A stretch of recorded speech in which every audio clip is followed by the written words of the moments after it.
Would you trade a shorter life for a heavier purse? Imagine a world where the law is your predator. It is 1715, and you are a merchant sailor. Your back is scarred from the boatswain's whip. On a Navy vessel, your captain is a god who controls your food, your labor, and your very survival without ever answering to a higher power.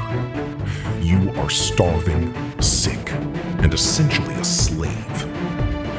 Then, a black flag appears on the horizon. Most men in your position don't just surrender, they volunteer. Welcome to your life as a Golden Age pirate. You aren't joining a mob, you are joining a democracy. First, you must sign the ship's Articles of Agreement. You swear your oath on a Bible, or perhaps a hatchet if God isn't looking.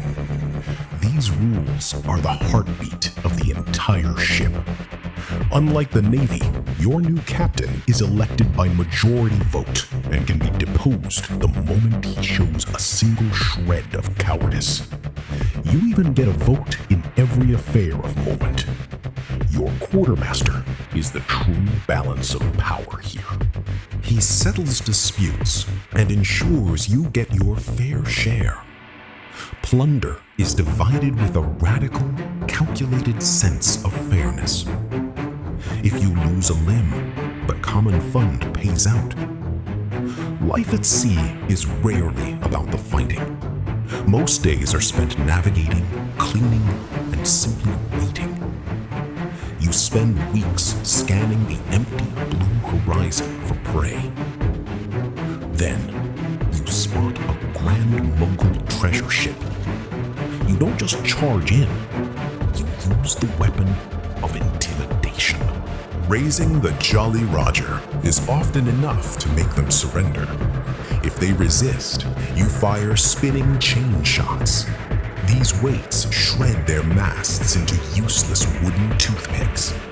You swarm the deck with cutlasses and bandoliers of pistols. One successful raid on the pirate round can make you rich. But the world is slowly closing its doors. The Republic of Pirates in Nassau is finally falling.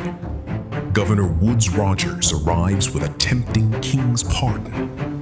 Some of your brothers become the new pirate hunters. Others, like the unrepentant Charles Vane, refuse to bend. The era of no peace beyond the line is dead. The same empires that used you now want you hanging. You are now the prey of the entire world. You head for West Africa to stay one step ahead. But the Royal Navy's reach is long and cold. Bartholomew Roberts falls in a final, brutal sea battle. Blackbeard's head ends up as a trophy on a bowsprit. The Golden Age was never about being golden.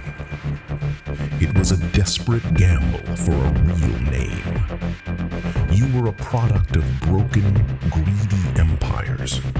You traded legal slavery for a criminal's brief freedom. The cost was usually a rope